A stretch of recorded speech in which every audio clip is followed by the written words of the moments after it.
Bonjour tout le monde, bienvenue dans le cours de physique mise à niveau. Aujourd'hui, ce qu'on va faire, c'est qu'on va continuer l'étude des forces qu'on avait débuté au dernier cours. Euh, Dans le dernier cours, on s'était beaucoup concentré sur des forces parallèles les unes aux autres. Donc, même si on était en deux dimensions, on avait toujours des forces qui étaient soit le long de l'axe des X, soit le long de l'axe des Y, par contre. Par exemple. Aujourd'hui, on va généraliser ça, on va revenir, vous remarquerez, on va revenir vers ce qu'on faisait plus avec les, euh, les déplacements, par exemple. Donc, on va revenir avec les vecteurs des forces en deux dimensions. Donc, là où on ne sera pas nécessairement dans le plan, ben, le long de l'axe X ou le long de l'axe Y, on va avoir des forces qui vont être, euh, pardon, en diagonale, entre guillemets, puis on va devoir recommencer à décomposer des vecteurs. Ok? Donc, on va juste faire une couple d'exercices aujourd'hui. Vous remarquerez, il y a deux exercices qui sont faits pas mal en détail.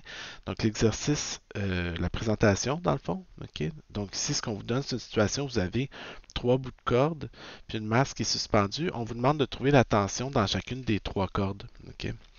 Donc, la première chose qu'on va vouloir faire, en fait, c'est de tracer un schéma de force complet sur différents objets. Donc, moi, déjà en partant, je ne vous suggère jamais, puis je vous l'ai déjà dit, là, je vous suggère jamais d'écrire directement les forces, par exemple, sur cette figure-là. Euh, une des raisons pour ça, c'est que on a toujours besoin, on se souvient, c'est important de s'en souvenir, c'est que les forces, c'est jamais quelque chose euh, qui agit dans le vide. Ok? Les forces, c'est toujours un objet qui exerce une force sur un autre objet. Ok? Donc ici, nous, on a besoin de savoir toujours quel est l'objet qui exerce les forces et quel est l'objet qui subit les forces. Donc si je voulais tracer mes forces directement sur le schéma ici, je serais un petit peu mal pris parce que c'est pas facile de savoir clairement quelle force agit sur quoi. Ok? Donc c'est pour ça, par exemple, qu'on vous dit, ben, prenez la sphère et uniquement la sphère, donc la masse de 6 kg qui est ici. Ok? Puis tracez les forces qui agissent sur la sphère uniquement. Donc en faisant ça, puis ce qui est fait ici, là, mais c'est juste, je vais le refaire avec vous quand même ici. Ok? Donc quand on fait ça, qu'est-ce qu'on se trouve à faire? Ok? C'est qu'on se trouve à tracer toutes les forces qui agissent sur la sphère et sur la sphère uniquement. Ok? Donc j'ai ici deux forces qui agissent sur ma sphère. Ma sphère est attirée par le sol, par la Terre en fait. C'est une force d'origine gravitationnelle qu'on appelle le poids. Puis l'autre force qui agit sur la sphère, qui est ici, qui est, on précise, en équilibre, ben, c'est la tension dans la corde 3 qui la retient vers le haut pour l'empêcher de tomber. Ok? Donc on va dire tension dans la corde numéro 3. Ok? On va utiliser une notation avec des indices comme ça. Dans quelle direction la tension agit-elle?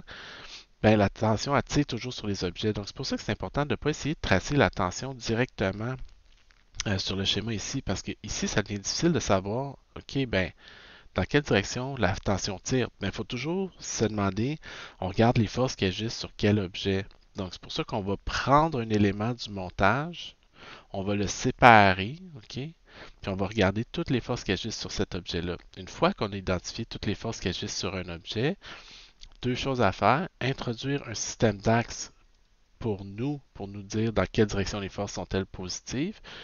Vous remarquez ici, dans les notes de cours, je fais des solutions qui sont toujours X, par exemple horizontal, Y vertical.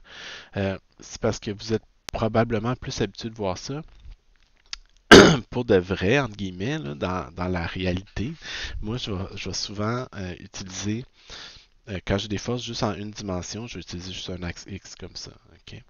Puis ensuite, on va poser notre condition d'équilibre. En français, notre condition d'équilibre dit que si notre objet est en équilibre, c'est parce que toutes les forces qui agissent sur lui s'annulent les unes avec les autres.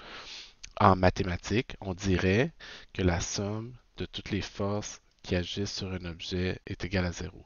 Donc la somme vectorielle des forces, parce qu'on se souvient les forces c'est des vecteurs, donc on veut que la somme de toutes les forces qui agissent sur un objet donne zéro. Ok? Ça, c'est notre condition d'équilibre écrite en mathématiques. On écrirait quoi? Ben, on va faire la somme de toutes les forces. J'ai T3 qui est une force, puis j'ai le poids qui est une force. On veut que leur somme vectorielle donne zéro. OK? Mais ça, on a vu traiter les vecteurs comme ça, c'est pas nécessairement très très pratique. Nous, ce qu'on va regarder, c'est par exemple les composantes selon x. Si on se concentre sur les composantes selon x,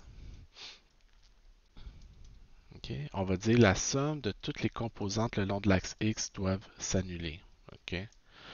Donc là, ça ressemble plus à ce, oups, pardon, à ce qu'on a écrit ici. Ok. Donc, ben ici, on avait utilisé y. Là.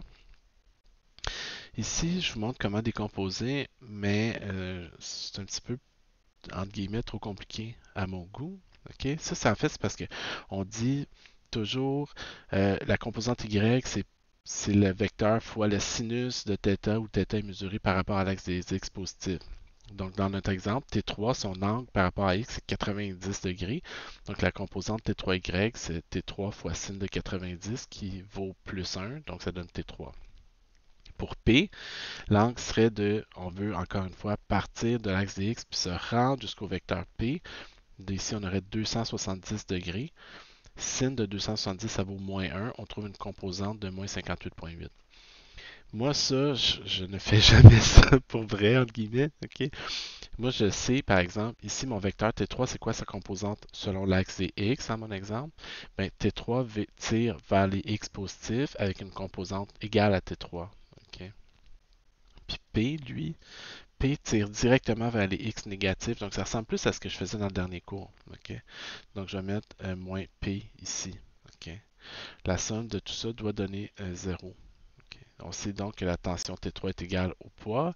Le poids d'un objet, c'est M fois G. Notre objet fait 6 kg. Donc, on trouve une tension T3 de 58,8 newtons. Là, vous allez me dire, il n'y a rien de différent du dernier cours. Euh, pardon, évidemment, il n'y a rien de différent. C'est vraiment juste un rappel. Là où ça va changer, c'est quand on essaie de déterminer les tensions dans les cordes 1 et 2. Qu'est-ce qui va changer à ce moment-là? Okay. Donc, si on cherche à déterminer les tensions dans les cordes 1 et 2, ben là, on doit toujours trouver un objet sur lequel analyser les forces. Okay. Donc, je connais T3. Pardon. Je connais la grandeur de la tension dans la corde T3, ici, mais je ne connais ni T2 ni T1. Okay. Qu'est-ce que je vais faire? C'est que je vais aller choisir un objet qui relie les cordes 1, 2 et 3. Okay. C'est parce que je connais 3, je cherche 1 et 2, donc je vais essayer de trouver un objet sur lequel ces trois forces-là sont appliquées en même temps. Puis quel serait cet objet-là? C'est le nœud okay, qui est ici. Okay. Donc, on peut analyser les forces, là, c'est bien important de comprendre, sur n'importe quelle partie de notre montage. Ici, si on dit que le montage au complet est en équilibre, c'est assez évident que le nœud qui est là au plein centre est en équilibre lui aussi. Okay? Et donc, qu'est-ce que je vais faire?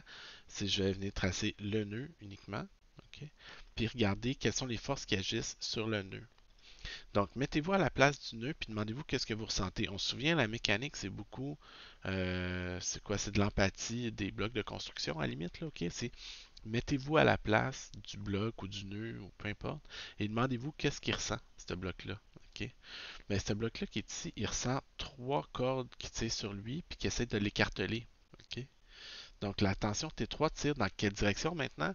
La tension elle tire vers le bas. La tension tire toujours sur les objets. Okay? Donc, je regarde la force sur le nœud, ben, la corde 3 attire sur le nœud. Donc, c'est une des raisons déjà assez évidentes pourquoi je n'essaie pas de marquer les forces directement là-dessus. Okay? Si vous remarquez, sur l'objet ici, la tension tire vers le haut. Sur l'objet là, la tension tire vers le bas. Donc, si je mettais juste des vecteurs force là-dedans, ça deviendrait assez confus à savoir quelle force agit sur quel objet, puis ça devient illisible littéralement, un problème comme ça. Donc moi, ce que je vous suggère, puis que, en fait, plus que je suggère, là, je vous quasiment force à le faire, c'est de sortir un élément du montage, puis tracer les forces qui agissent sur celui-ci. Donc, quelles sont les autres forces? Bien, vous allez avoir une tension T2 dans la corde numéro 2, puis une tension T1 dans la corde numéro 1. OK? Excusez, là. OK. Pardon. Donc, dans la corde numéro 1, vous allez avoir une tension T1. OK. Bon, ça ressemble un petit peu trop, là. Excusez, là. Je vais essayer de trouver. Bon. Ça va être mieux comme ça. C'est un détail, là, mais... OK. Bon. Donc, le petit nœud qui est ici est vraiment écartelé entre ces trois forces-là. OK? Est-ce qu'on ajoute le poids au nœud? En fait, ici, on n'ajoute pas le poids au nœud parce que la masse de la corde est négligeable. OK? Tout simplement. Donc, son poids, ici, serait égal à m fois g. On dit que la masse est négligeable. OK? Donc, on va mettre ça égal à 0. OK? Donc, on n'a pas de poids qui apparaît ici. OK? On travaille toujours avec des cordes idéales en physique qui n'ont pas de masse. OK? Vous allez me dire, c'est donc bien bizarre. Oui, mais c'est une bonne approximation souvent. Puis nous, on essaye de simplifier la vie, donc on va essayer de prendre des approximations le plus possible. OK? Donc, une fois qu'on a tracé toutes les forces qui agissent sur mon objet, c'est juste quand on traite toutes les forces qui agissent sur mon objet que mon objet est en équilibre. C'est pas si je regarde juste une partie des forces, par exemple. Ça ne sera jamais en équilibre si je considère juste une partie des forces. OK? Bon, je peux déjà plus reculer. Excusez. Donc, il me reste à tracer quoi? Un système d'axes X puis Y. OK?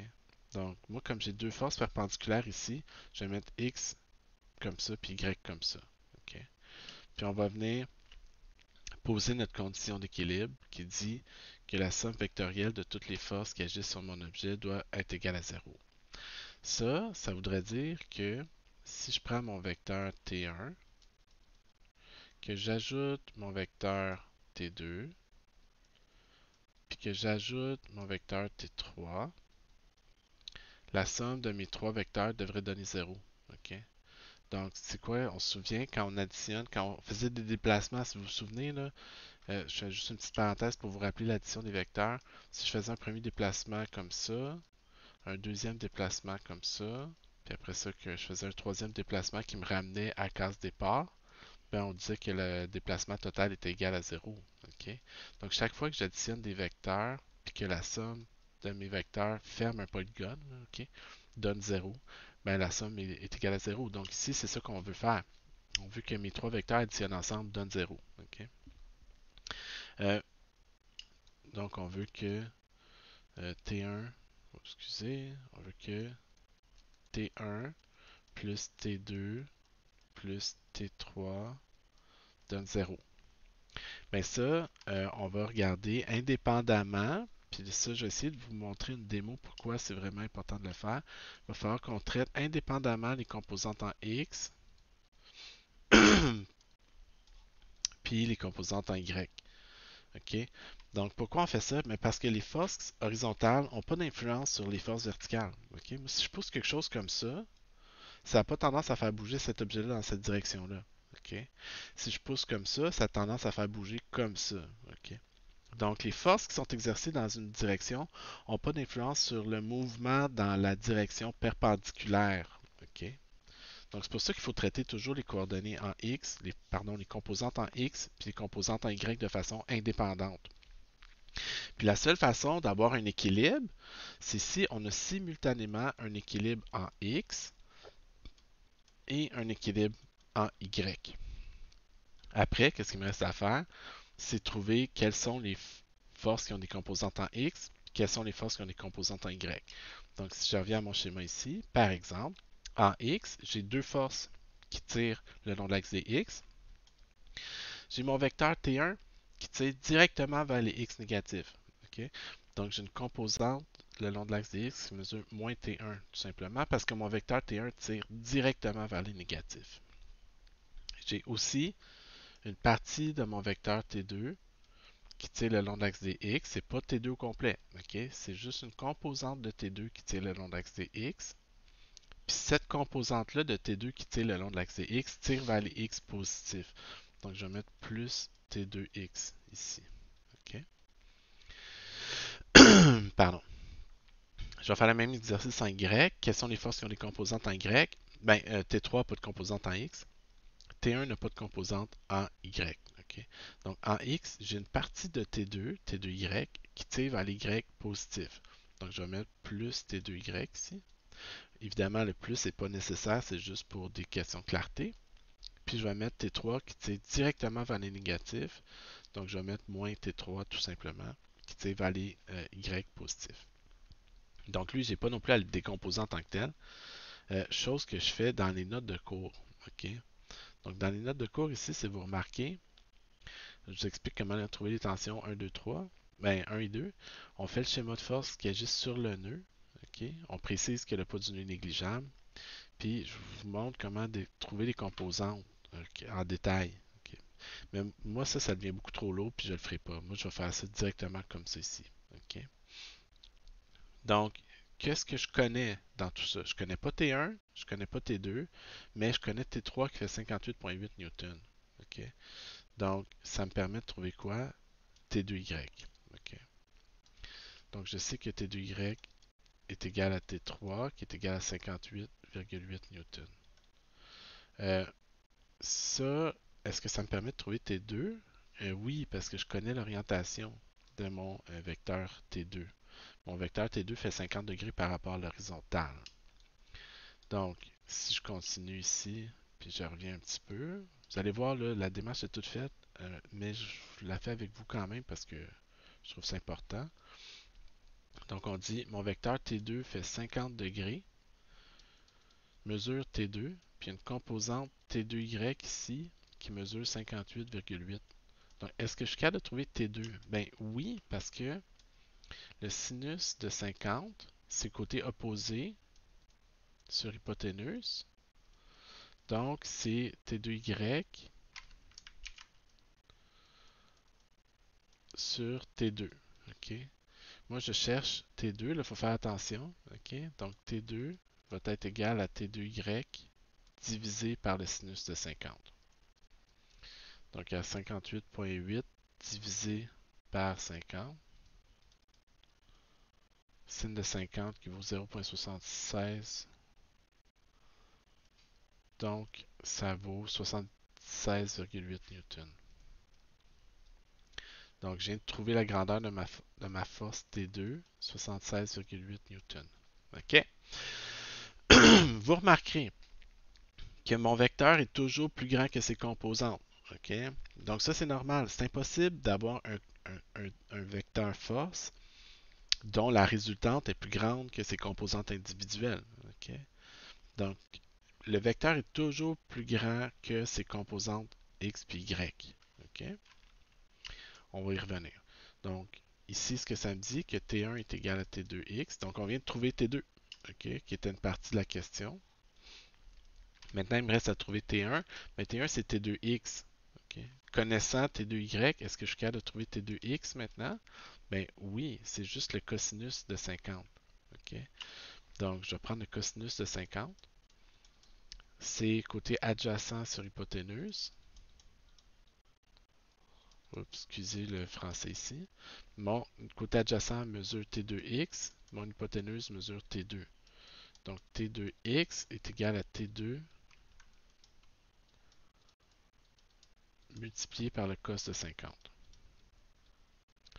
Donc T2x est égal à 49,4.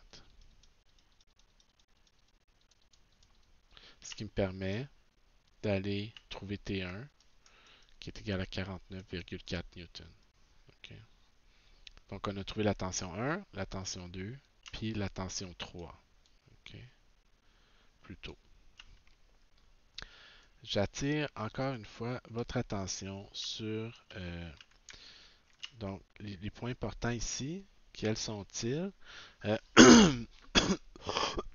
Excusez-moi.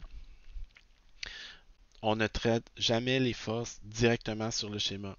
On trace indépendamment les forces sur différents objets. Quand on trace les forces sur un objet, c'est important de tracer toutes les forces qui agissent sur cet objet-là.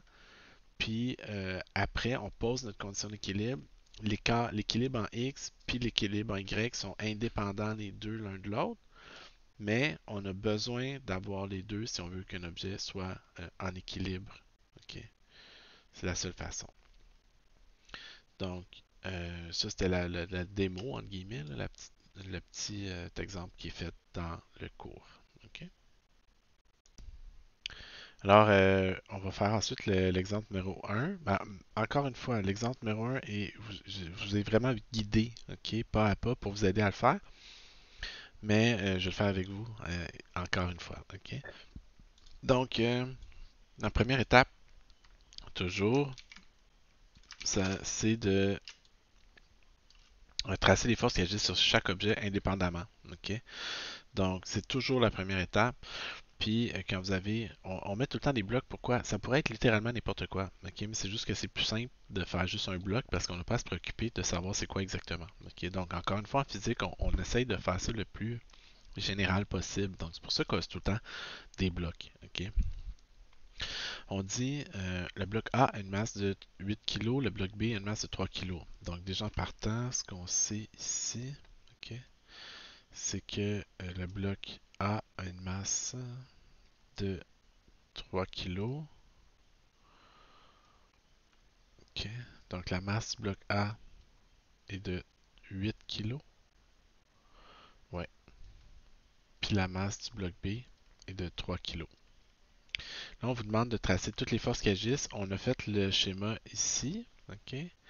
Euh, Ça, l'étape B, en théorie, ça peut être plus simple, mais moi, je ne trippe pas pantoute. OK? Puis, je vais faire attention aussi, je vais utiliser juste une petite notation. Quelles sont les forces qui agissent sur B, par exemple, si on regarde ça ensemble?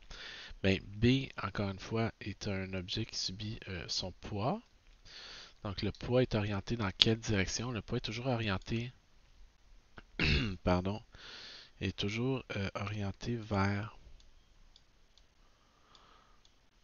le, le,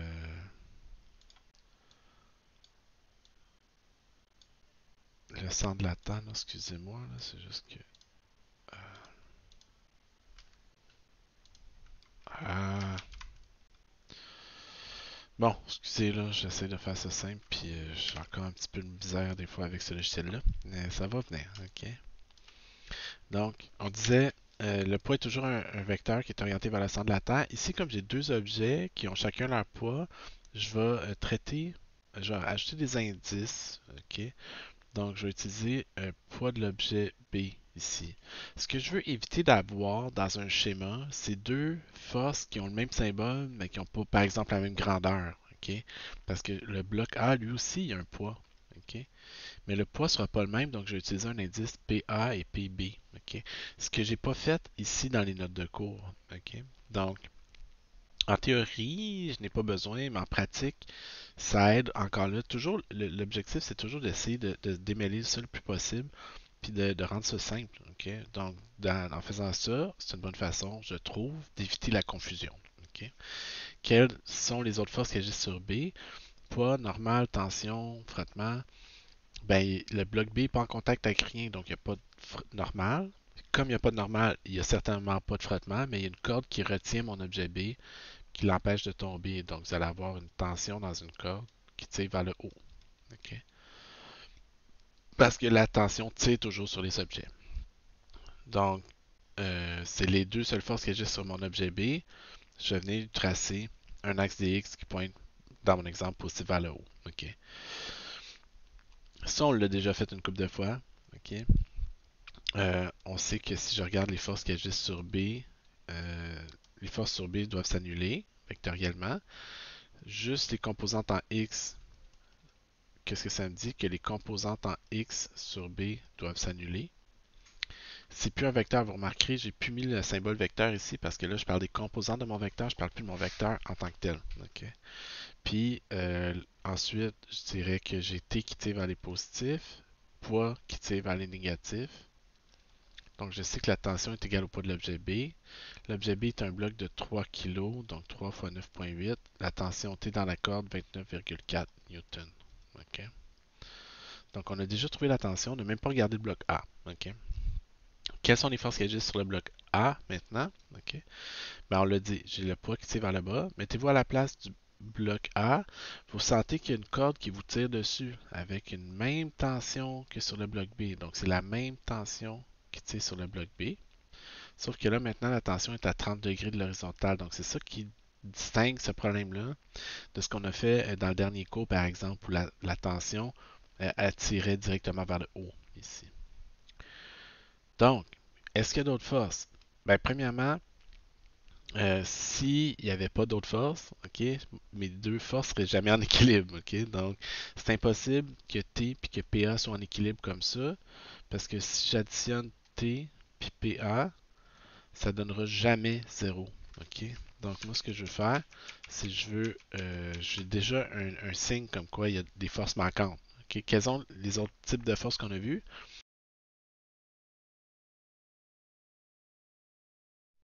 Excusez, mes écouteurs ils décrochent de temps en temps. Donc, quels sont les autres types de forces qu'on a vus? Les normales puis le frottement. Donc, le bloc A est en contact avec la table, donc c'est sûr qu'il y a une force normale.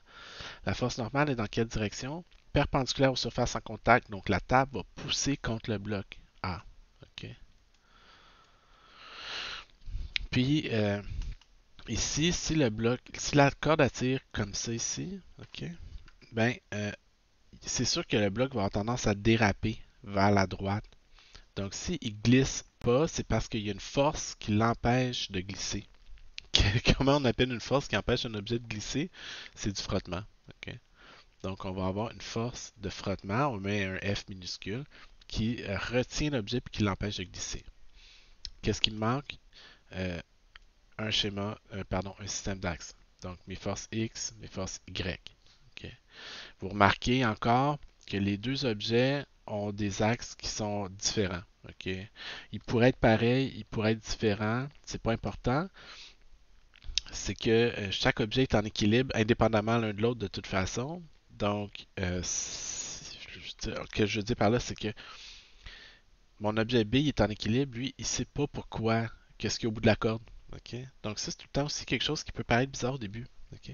Le bloc B, là, tout ce qu'il sait, c'est qu'il y a une tension pardon, c'est qu'il y a un poids de 29,4 newtons qui tire vers le bas. Lui, il ressent la gravitation de la Terre. Ok. Donc, il est attiré vers le sol avec une force de 29,4 newtons. Il sait qu'il est immobile, puis qu'il y a une corde qui le retient vers le haut. Donc, qu'est-ce que ça veut dire? Que la tension dans la corde est de 29,4 newtons. Le bloc, là, si on y pense un petit peu, il ne sait pas d'où vient cette tension-là. Il ne sait pas si la corde est attachée au plafond, ou si elle passe dans une poulie puis est attachée au plancher, ou si elle passe par une poulie puis est attachée au bloc A. Donc, les forces qui agissent sur le bloc A n'ont aucune influence sur les forces qui agissent sur le bloc B. Ok. L'univers du bloc B s'arrête à ce que lui subit comme force. Donc, il ne faut jamais aller mettre les forces qui agissent sur le bloc A sur le bloc B. Par définition, elles n'agissent pas sur le bloc B, puis elles n'ont pas d'influence sur le bloc B non plus. OK? Vous pourrez écouter ça une fois ou deux si vous êtes un peu confus. Mais c'est vraiment pour ça aussi qu'on sépare les forces qui agissent sur les différents objets. Pour être sûr qu'on traite uniquement les forces qui agissent sur un objet, mais qu'on traite toutes les forces qui agissent sur un objet donné. Donc, ayant trouvé la tension ici, on sait que c'est la même. Nous, qu'est-ce qu'on va faire? C'est qu'on va regarder les forces sur A ensuite, puis on va poser que mon bloc A est en équilibre. Donc la somme vectorielle des forces qui agissent sur A doit donner 0. Ce qu'on a dit, c'est qu'il faut qu'on traite parallèlement et indépendamment les composantes en X. Il faut qu'ils soient en équilibre en X, puis il faut qu'ils soient en équilibre selon Y en même temps. Donc les composantes en X des forces agissant sur le bloc A doivent s'annuler. Puis la somme vectorielle des forces agissant en Y sur le bloc A doit donner 0, elle aussi. OK? Donc, quelles sont les forces qui ont des composantes le long de l'axe des X? Ben, j'en ai deux. J'ai une partie de la tension qui tire vers les X, puis cette partie de la tension TX qui tire le long de l'axe des X tire vers les X positifs. Donc, j'aurai plus TX. Le frottement, lui, tire vers les négatifs parce que, puis il y a juste une composante en X. OK? Donc, il n'y a pas de composante Y au frottement. Sa grandeur de la composante en X est égale à la grandeur du vecteur. Puis elle tire vers les X négatifs. Donc, je vais mettre moins F égale à 0. OK? Puis de l'autre côté, quelles sont les forces qui ont des composantes en Y? Ben, la normale tire vers les Y positifs. Puis tire au complet vers les Y positifs. Donc, j'ai plus la normale. J'ai une partie de T. La partie de T, là, donc, qui tire le long de l'axe Y, TY, tire vers les Y positifs. Donc, je vais mettre plus TY. Puis, PA, lui, ok, mon poids sur l'objet A, il tire directement euh, vers les Y négatifs. Donc, je vais mettre moins PA. A, ici. OK? Qu'est-ce que je connais là-dedans? Ben, je connais la grandeur de la tension. Est-ce que je suis capable de trouver les composantes Tx et Ty? On va venir ici tracer notre vecteur T. Puis, regardez c'est quoi ces composantes Tx et Ty ici. OK? Donc, on dit qu'on a un angle de 30 degrés. Donc, qu'est-ce qu'on sait? C'est que le sinus de 30 de θ, OK? Le sinus d'un angle, c'est toujours côté opposé. Donc, ici, le sinus de 30, c'est quoi? C'est côté opposé Ty sur hypoténuse 29.4. C'est pas sur côté adjacent, c'est sur hypoténuse. Donc, Ty est égal à 29.4 fois sinus de 30. Ça vaut 14,7. Okay. Et le cosinus de 30 va me renseigner sur x. Okay. Là, 25.5.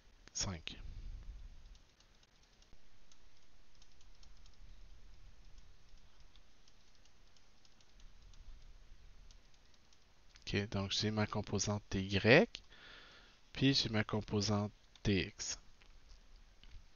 Donc si je regarde en x, la force de frottement est égale à Tx. Tx est égal à 25.5 Newton, donc la force de frottement est égale à 25.5 Newton. Puis, selon Y, pardon, j'ai la normale. Ty est égal à 14,7. Le poids de l'objet A, oups, j'ai oublié de calculer. PA est égal à 8 fois 9.8, qui donne 78,4. Donc la normale est égale à, bon, évidemment, je ne l'ai pas calculé parce que je suis trop paresseux, donc 63,7 Newton. Je viens de calculer ça mentalement, là, mais je pense que je suis pas pire. Okay? Donc, qu'est-ce qu'on a trouvé?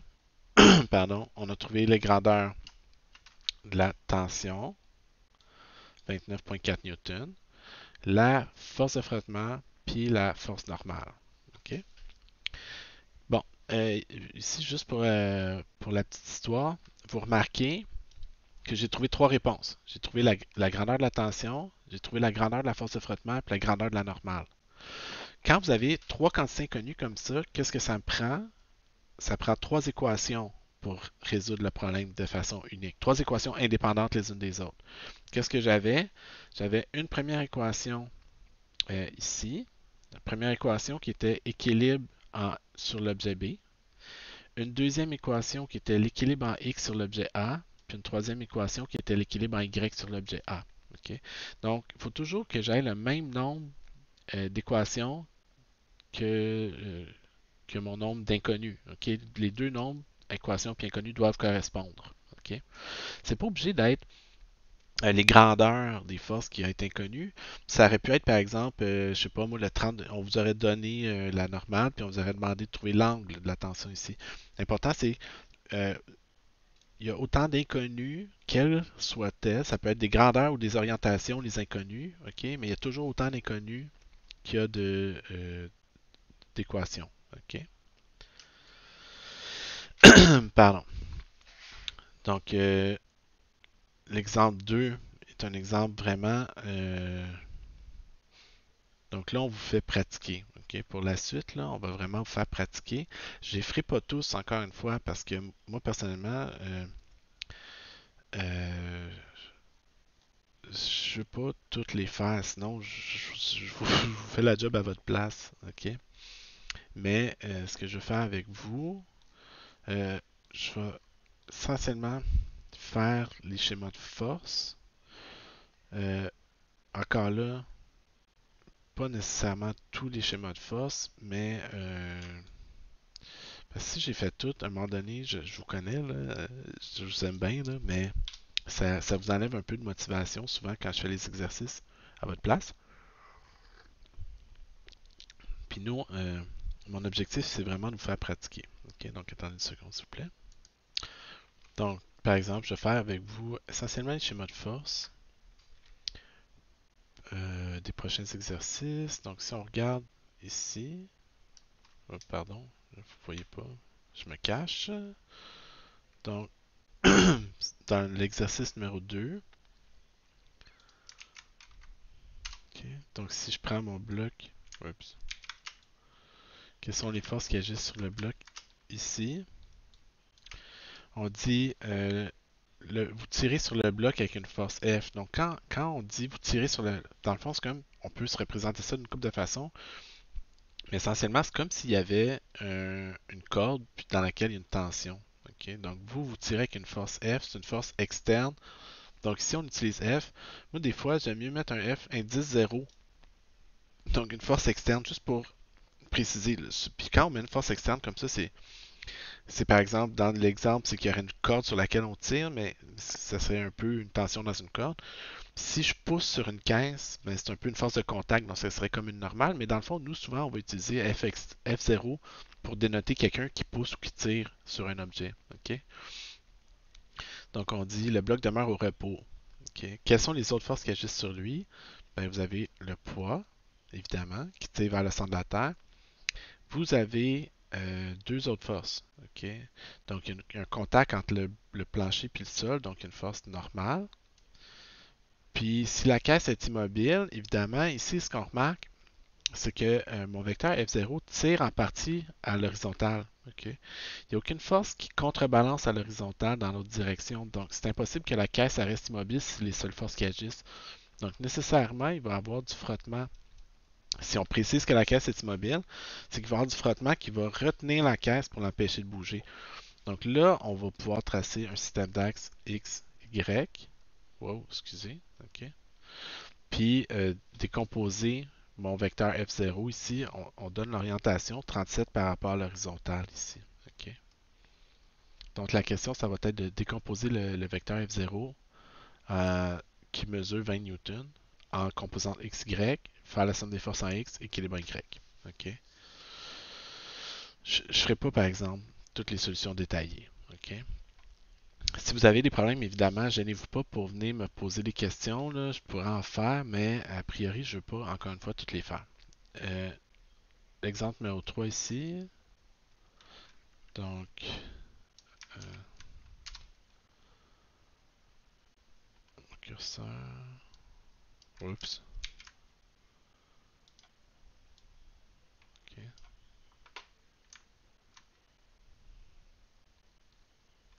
Donc, on dit, vous poussez avec une force horizontale F de 75 newtons sur un bloc d'un kilo qui est appuyé contre un mur vertical, puis le bloc demeure au repos. OK. Donc, là, la force externe qu'on exerce, on pousse contre la caisse. On pousse sur la caisse ici avec une force externe F0. On précise que la caisse demeure immobile. OK? Quelles sont les autres forces qui agissent sur la caisse? Ben, il y a le poids. OK? Donc, c'est sûr qu'il y a la gravité qui va tirer sur la caisse et qui l'entraîne vers le sol. OK? On précise qu'elle demeure immobile. Ça veut dire quoi? Ça veut dire que nécessairement, il doit y avoir d'autres forces qui agissent sur ma caisse, mais qu'on a oublié d'identifier. Donc, nous, on connaît les poids, les tensions. Attendez une seconde, excusez. Quelqu'un sonne à ma porte. Voyons. Ah. Donc, excusez-moi, on disait quelles sont les forces qui manquent maintenant.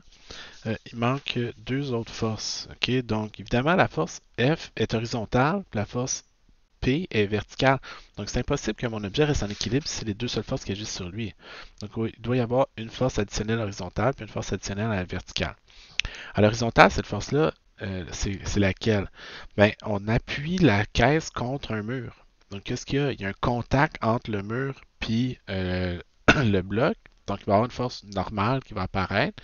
Cette force normale-là est toujours perpendiculaire aux surfaces qui sont en contact. Donc, le mur va exercer une force normale contre la caisse. OK? Ensuite, donc ça, on va avoir un équilibre en horizontal. À la verticale, ben, la caisse a tendance à glisser vers le sol. Donc, si on veut l'empêcher de glisser, il doit y avoir une force qui la retient vers le haut. C'est quoi? Ça va être une force de frottement. Donc, si le frottement va être orienté vers le haut, OK? Donc, vous remarquerez, OK, c'est ça la plus grosse partie du problème souvent, de tracer comme il faut le schéma des forces qui agissent sur mon objet. OK? Donc, on a tendance à mettre le frottement à l'horizontale, les normales verticales, mais il n'y a rien là-dedans qui est justifiable. OK? Donc, il faut vraiment y aller exercice par exercice, puis situation par situation. OK? Et je vous suggère très fortement d'être en mesure de refaire ces analyses, ces schémas de force-là par vous-même. OK? Donc, au besoin d'être capable de refaire les schémas de force sans que vous fassiez, sans se faire trop à mes solutions à moi, là, vous devriez être capable de refaire ça par vous-même. OK? Donc, si on fait l'exemple numéro 4 ensuite, à l'exemple numéro 4, on dit l'échelle est immobile, elle fait un angle de 37 degrés avec le plancher et fait 32,5 kg. Bon, premièrement, c'est pas qui c'est qui s'achète une échelle qui fait 35 kg, là, mais je veux dire, ça doit être désagréable, une échelle lourde comme ça, mais bon, c'est un autre. Donc, quelles sont les forces qui agissent sur l'échelle? OK. Tracer le diagramme des forces qui agissent sur l'échelle, tracer la normale que le mur exerce, la normale que le plancher exerce. Donc ici, pourquoi il y a deux normales? Ben, quelles sont les forces qu'on connaît? On sait qu'il y a le poids de l'objet, OK, qui tire vers le centre de la Terre. Le poids est exercé au milieu de l'échelle. Ça ne change pas grand-chose pour nous, mais c'est juste bon de le savoir. Donc, quel est le point d'application de la force? Là? OK? Ben, le poids, c'est toujours appliqué au centre de gravité d'un objet. On va revenir peut-être plus tard sur cette notion-là précisément. Il n'y a pas de corde, donc il n'y a pas de tension. On se souvient, c'est quoi? C'est les poids, les tensions, les normales, puis les forces de frottement. OK? Ici, il y a deux surfaces en contact. L'échelle est en contact avec deux surfaces, donc il va y avoir deux forces normales. OK? Il va y avoir une première normale avec le plancher. Cette force-là va être perpendiculaire au plancher. Donc, il va y avoir une normale avec le plancher comme ça. OK? Il va aussi y avoir, comme il y a contact entre le mur et l'échelle, une force de contact entre les deux, donc une normale exercée par le mur, perpendiculaire au mur. Donc, il va y avoir une force normale exercée par le mur. Est-ce que c'est tout? OK? Ben, si je regarde ça, je peux avoir un équilibre entre le poids et la normale au plancher. Ça me va. Mais la normale au mur pousse dans cette direction-là, puis ben, pour l'instant, j'ai rien qui me retient dans l'autre sens. Donc, j'ai besoin d'avoir une force, si je veux maintenir ça en équilibre, j'ai besoin d'avoir une force qui va retenir mon échelle. Puis c'est quoi cette force-là? OK? Ben, euh, on précise qu'il y a une force de frottement exercée par le plancher sur l'échelle, puis qu'il n'y a pas de frottement entre le mur et l'échelle.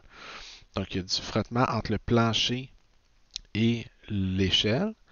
Sa grandeur est 90,1 newton. Quelle est sa direction? Bien, la force de frottement, elle va tirer dans cette direction-là pour retenir l'échelle, pour l'empêcher de glisser, OK, contre le plancher. Donc, intuitivement, mettez-vous dans la situation suivante où vous montez sur l'échelle, qu'est-ce qui va se passer? L'échelle a tendance ben là, dans l'autre sens ici, là, elle aurait tendance, le bas de l'échelle aurait tendance à glisser dans cette direction-là. OK? Si on montait sur l'échelle ici, OK, l'échelle aurait tendance à vouloir tourner sur elle-même comme ça, puis le bas de l'échelle ici, puis le haut de l'échelle tomber comme ça. Donc, autrement dit, là, mon échelle, si c'est comme ça, elle aurait tendance à faire ça, comme ça. OK? Donc, si je veux pas qu'elle bouge, là, excusez, OK, elle aurait tendance à faire comme ça. OK? Voyons, faut que je le cadre comme il faut. OK, comme ça. Donc, je veux retenir cette partie-là ici pour l'empêcher de glisser. OK? Donc, le frottement va s'opposer au glissement de l'objet. Ensuite, même chose, des forces en X, des forces en Y, puis on résout. OK? Le schéma numéro 5, pardon. OK, on dit un bloc est déposé sur une poutre. OK? Quelles sont les forces qui agissent sur ces deux objets-là? Euh,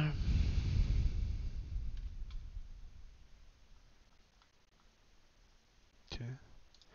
Donc, pardon. On dit tracer le diagramme des forces qui s'exercent sur le bloc et le diagramme des forces qui s'exercent sur la poutre. OK? Donc, sur le bloc, qu'est-ce qu'il y a? On va appeler ça le bloc A, puis la poutre B. OK? Donc, il va y avoir le poids de l'objet A qui va tirer vers le sol. Le bloc A est déposé sur la poutre. Quelle est la seule autre force qui agit sur lui? Ben, il n'y a pas de corde ici. Qu'est-ce qui l'empêche de tomber? C'est le fait qu'il est déposé sur la poutre. La poutre va exercer une force sur lui qui pousse vers le haut perpendiculaire aux objets en contact, mais qui pousse sur l'objet A pour l'empêcher de tomber. Donc, il va y avoir une force de grandeur normale exercée sur l'objet A par l'objet B. OK? On se souvient de cette notation-là qu'on avait vue dans le dernier cours. C'est les deux seules forces qui agissent sur mon objet ici, donc je peux poser un axe dx, puis utiliser ça pour conclure que la normale a la même grandeur que le poids de l'objet. OK? Sur la poutre, là, il y a un peu plus d'action sur la poutre. OK? Mettez-vous à la place de la poutre, demandez-vous quelles sont les forces que vous allez ressentir. Mais premièrement, vous allez ressentir l'attraction de la Terre. OK? Donc le poids. C'est ça qu'on appelle le poids d'un objet.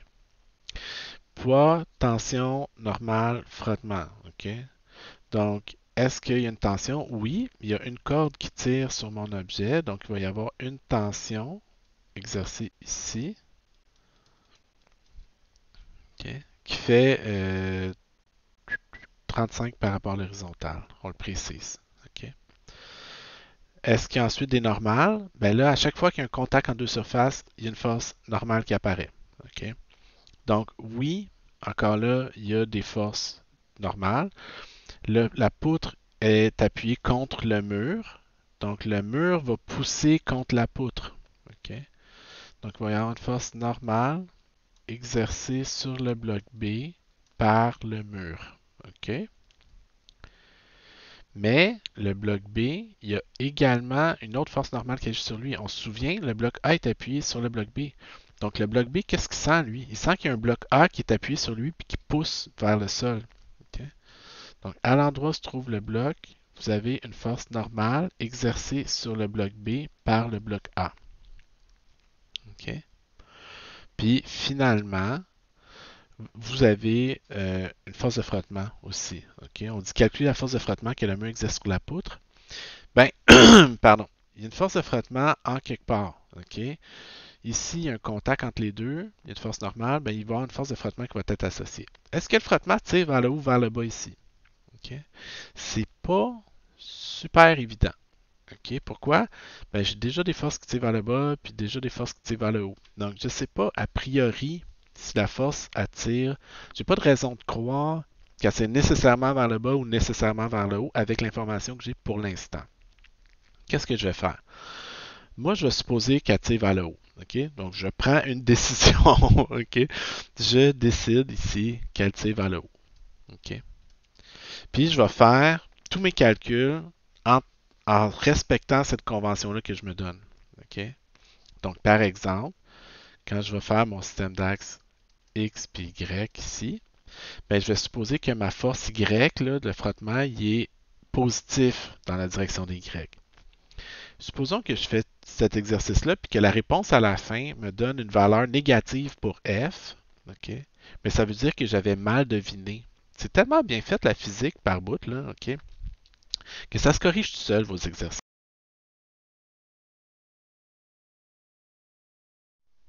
Donc ici, comme je vous disais, je suppose que la force de frottement est positive vers le haut. Et si jamais ma réponse que je trouve en bout de ligne est négative, ça veut dire que j'ai mal deviné en partant.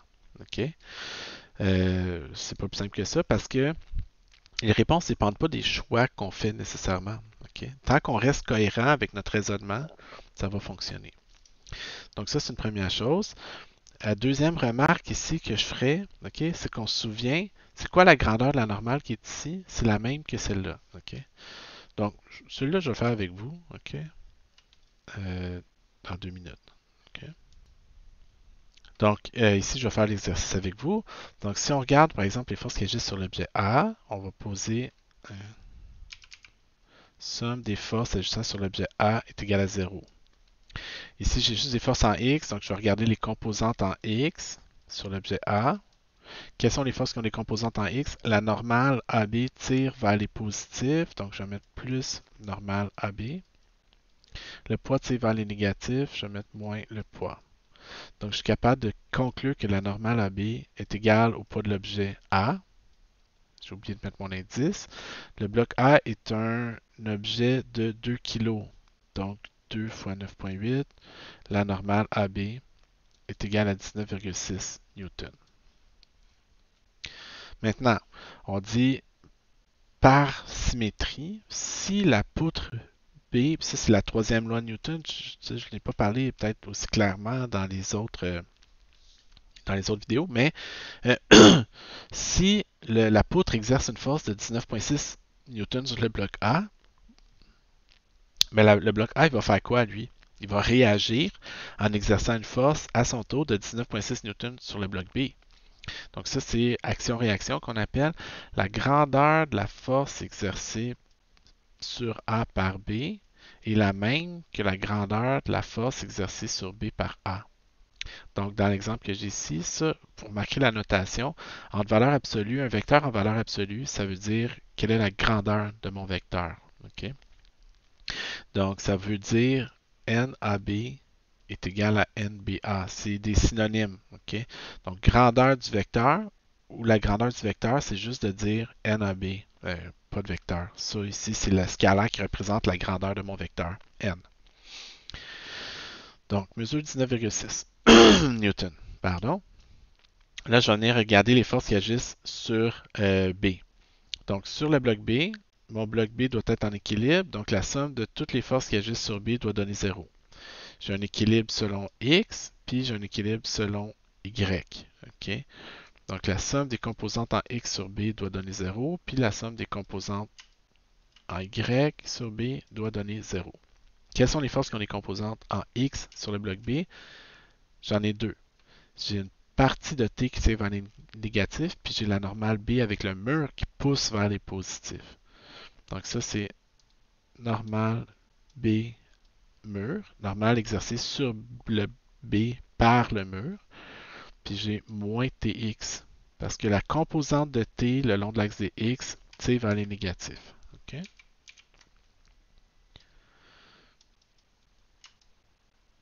Donc, la normale B avec le mur est égale à TX.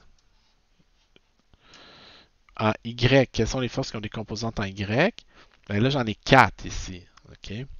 Donc, la force de frottement, dans ma convention, j'ai supposé qu'elle était positive. Okay? Un peu. Okay. Ensuite, j'ai une partie de T qui tire en Y et la partie de T qui tire le long de l'axe Y tire le long des Y positifs. Donc, TY va être positif. J'ai le poids de l'objet B qui tire vers les négatifs au complet, donc moins le poids de l'objet B. Puis j'ai la normale BA qui tire elle aussi vers les négatifs. OK? Donc tout ça ensemble doit donner 0. Qu'est-ce que je connais? Je connais la normale BA qui est 19,6. Je connais le poids de l'objet B, c'est une poutre de 5 kg. Le poids de l'objet B, c'est 5 fois 9,8, 49 newtons. Donc ça, je connais ça. Ça, je connais ça. TX, TY. Ah, bon, ben parfait. Je vais décomposer mon vecteur T maintenant. OK? Donc, je sais que ma force de frottement, puis je vais juste réécrire ça. OK? Donc, je vais isoler F. Donc, je vais envoyer tout de l'autre côté. Donc, c'est P plus NBA moins TY. Il me reste juste à trouver les composantes. Donc, ici, je vais prendre mon vecteur T. Mon vecteur T est un vecteur comme ça qui mesure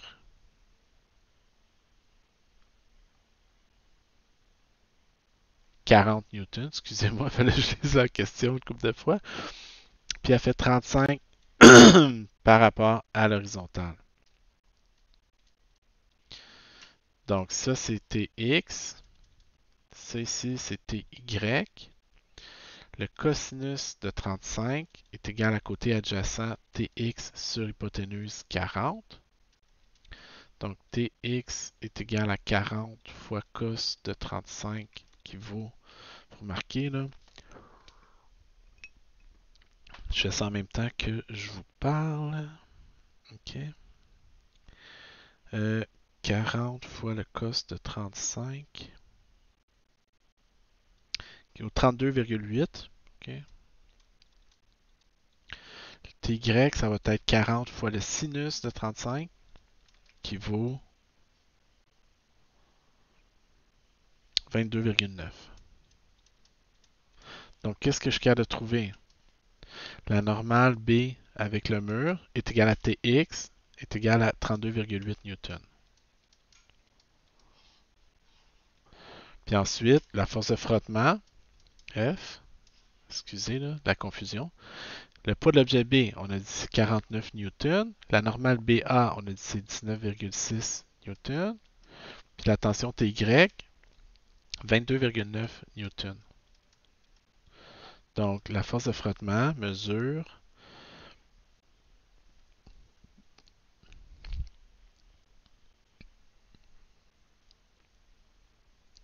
45,7 newtons. Elle est positive, cette force de frottement-là, vous remarquerez. Ça veut dire quoi? Ça veut dire que j'avais bien deviné en partant. Quand j'avais placé mon frottement positif vers le haut, ben c'est ça que je trouve ici. La force de frottement est positive.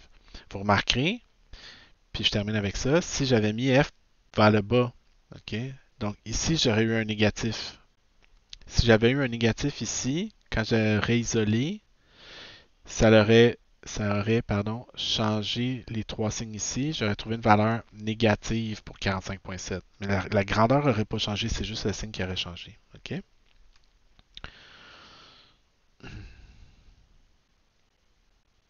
Le bloc 6, je vais vous laisser le faire. On l'a déjà fait au début du document. Le bloc 7 aussi, je vais en parler parce que il est important. Parce que maintenant, c'est le premier problème où on se trouve à être sur un plan incliné. OK? Donc, on dit un bloc de 800 grammes sur un plan incliné est retenu par une corde attachée à un mur. Le plan incliné est très glissant et il fait un angle de 30 degrés par rapport à l'horizontale. Tracez les forces sur le bloc. OK. Pardon. Donc, si je prends mon bloc ici, OK, puis que je viens tracer les forces qui agissent sur lui. Voyons, excusez, je pense que je bois trop de café. Donc, j'ai toujours, c'est toujours les mêmes choses. Poids, tension, normal, frottement. OK? Qu'est-ce que j'ai ici? J'ai le poids de l'objet, c'est sûr. Le bloc a une masse de 800 grammes, donc il y a un poids. Dans quelle direction est orienté le poids? Le poids est orienté toujours vers le centre de la Terre. OK? Donc, que je sois sur un plan incliné ou pas, ça ne change rien. Le poids tire toujours vers le centre de la Terre. OK? Donc, il est vertical, tire vers le bas. Tension, j'ai une corde. La corde tire sur mon objet, donc une tension qui retient mon objet. Attends une seconde, là. Je vais juste. Donc, la tension retient l'objet. C'est beau. Normal, oui, j'ai un contact entre le bloc et le plan incliné. Le bloc est déposé sur le plan incliné. Donc, qu'est-ce qui va se produire? Le plan incliné va pousser sur le bloc pour l'empêcher de tomber, l'empêcher de passer à travers. Dans quelle direction cette force-là est orientée? Perpendiculairement aux surfaces qui sont en contact. Donc, la force normale, elle va être orientée comme ça ici. OK? Est-ce qu'il y a du frottement? On précise qu'il n'y a pas de frottement, donc c'est littéralement écrit dans le texte. OK? Il n'y a aucun frottement. OK? Donc, on va négliger le frottement. OK? Pardon. Donc, c'est les seules forces qui agissent sur mon objet. On vous dit, placez un système d'axes comme ça. Pourquoi? Euh, ben, deux raisons à ça. OK? La première, c'est que la tension et la normale sont déjà perpendiculaires l'une à l'autre. Fait que j'ai avantage de tracer un système d'axes où X et Y perpendiculaires un à l'autre vont être alignés avec T puis normal. OK? Moi, je suis excessivement paresseux. OK? Puis en faisant ça comme ça, j'ai juste un vecteur à décomposer qui est le poids. OK? Parce que si on remarque, dans ce système-là, le poids va être comme ça ici, puis il va falloir que je décompose le poids en X puis en Y. OK? OK? Si j'avais mis mon système d'axes comme ça, Oups, excusez, là. Le poids, oui, aurait été correct, mais là, dans ce système-là, ma tension devrait être décomposée, puis ma normale devrait être décomposée, et je suis beaucoup trop paresseux pour faire ça. OK? Donc, ça ici, c'est un gros no-no, puis on va faire ça, nous. OK? L'autre raison pour laquelle on fait ça, pardon, voyons, et qui va devenir plus évidente plus tard dans le cours, c'est que là, nos objets sont en équilibre. Ils ne seront pas toujours en équilibre, puis ils vont se mettre en mouvement le long du plan incliné souvent. Okay? L'objet descend le long du plan incliné. Donc, on va évaluer l'accélération des objets, puis comme l'accélération va toujours être alignée parallèle au plan incliné, le bloc accélère le long du plan incliné, ben, on va toujours mettre l'accélération le long de l'axe des x positif. Donc, c'est pour des raisons pratiques à venir, puis c'est pour des raisons pratiques dans l'immédiat, moins de vecteurs à décomposer. Donc, on dit calculer la tension. Ben, ici, ce qu'on va faire, c'est qu'on va poser notre condition d'équilibre. On va dire la somme vectorielle des forces qui agissent sur mon objet est égale à 0. On va décomposer ça selon x, puis selon y. Donc, on doit avoir un équilibre simultané en x et en y qui sont indépendants l'un de l'autre. Quelles sont les forces qui ont des composantes en x? Ben, si je regarde ici, j'ai ma tension qui tire vers les x positifs, purement alignée avec l'axe des x. Okay? Donc, plus t. Puis, j'ai une partie du vecteur P qui tire le long de l'axe des X, mais cette partie-là du vecteur P qui tire le long de l'axe des X tire vers les négatifs. Okay? Donc, je vais mettre moins PX ici. Okay? Donc, je sais que la tension est égale à PX.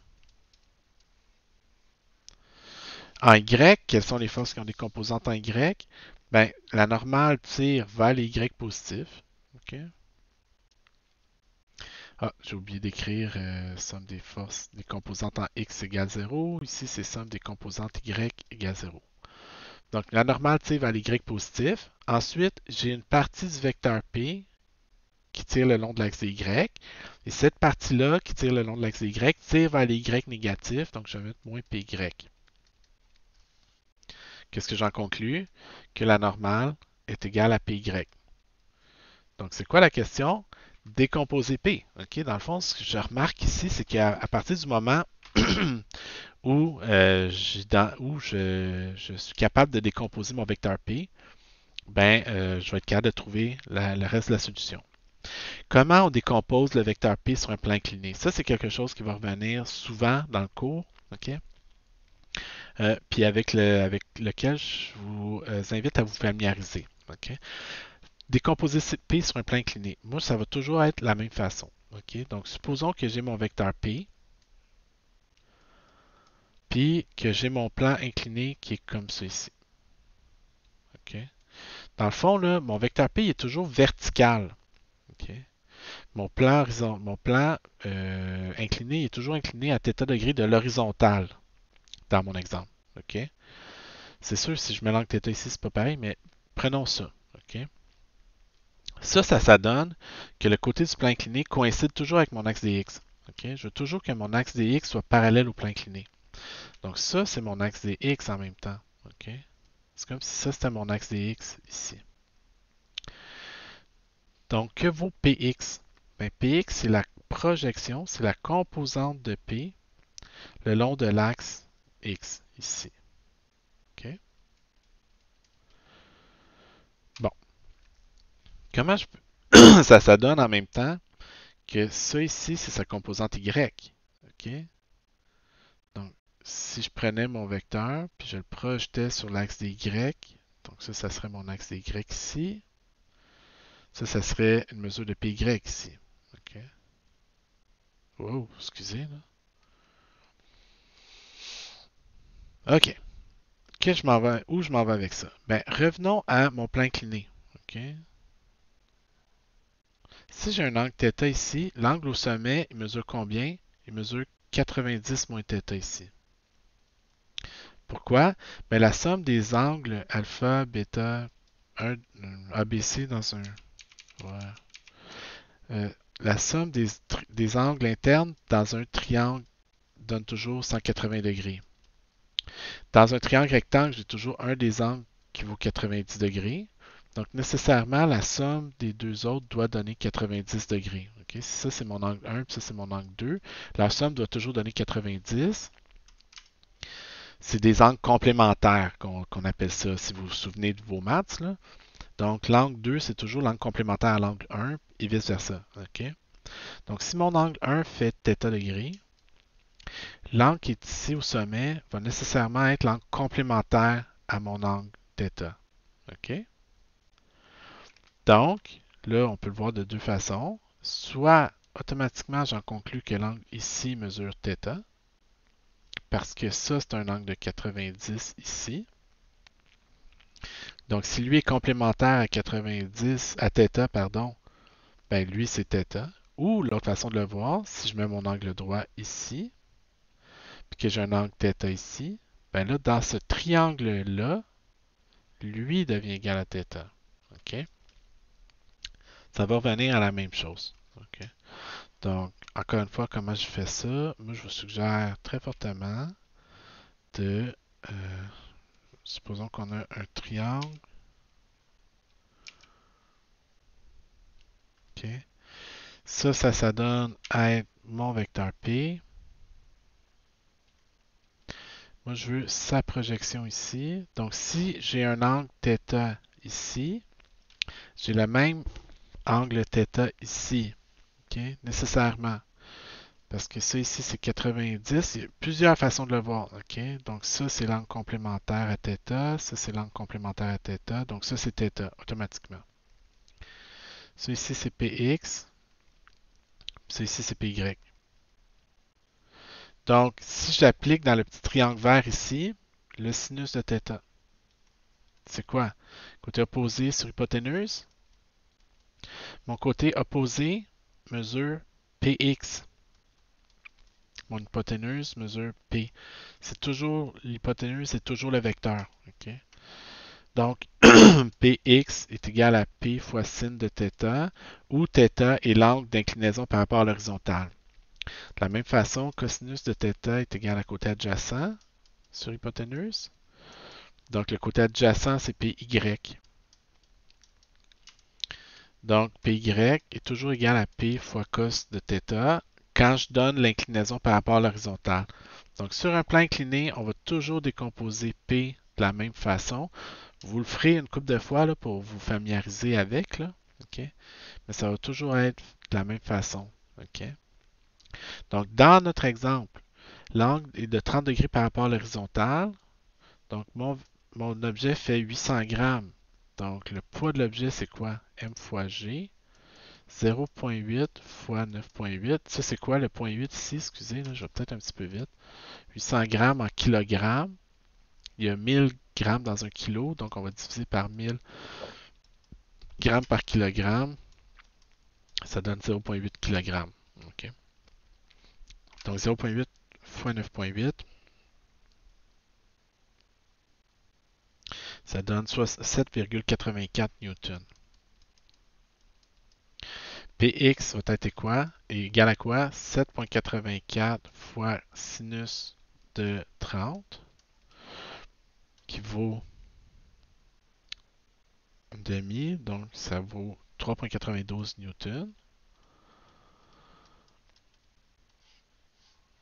Puis Py, lui, va être égal à 7,84 fois cosinus de 30, qui vaut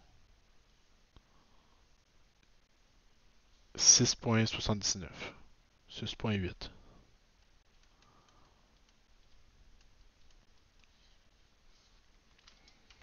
Donc, qu'est-ce qu'on sait? Ben, si je reviens ici, pardon. Donc, je sais que, en bout de ligne, ma tension est égale à Px, est égale à 3,92 newtons. Et ma normale est égale à Py, qui est égale à 6,79 newtons. OK? Donc, comment décomposer des vecteurs P sur un plan incliné, là, c'est vraiment important. Là. Ça, cette démarche-là, elle va revenir très souvent. OK? Donc, je vous suggère de vraiment d'être capable de refaire cette démarche-là. OK? Puis pour la vérifier, vous allez pouvoir vous pratiquer sur l'exercice numéro 8. OK? Donc, c'est ça que je voulais vous montrer pour aujourd'hui. Donc, on a recommencé à décomposer des vecteurs force maintenant. Décomposition de vecteurs, il faut vraiment que ça devienne un automatisme. Là, OK? Donc, pratiquez-vous. Vérifiez il est là, OK? Donc, sur la comment décomposer des, des vecteurs P sur un plan incliné, c'est quelque chose qui va revenir à plusieurs reprises, ça aussi. OK? Donc, pratiquez-vous avec ça.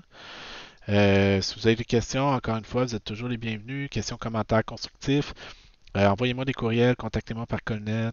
Vous avez sur la page Moodle du cours un blog ou un forum aussi que vous pouvez utiliser pour poser des questions, passer des commentaires, puis on se voit comme toujours à chaque semaine sur Zoom. OK? Donc, sur ce, je vous laisse, puis je vous laisse pratiquer. Bonne fin de journée.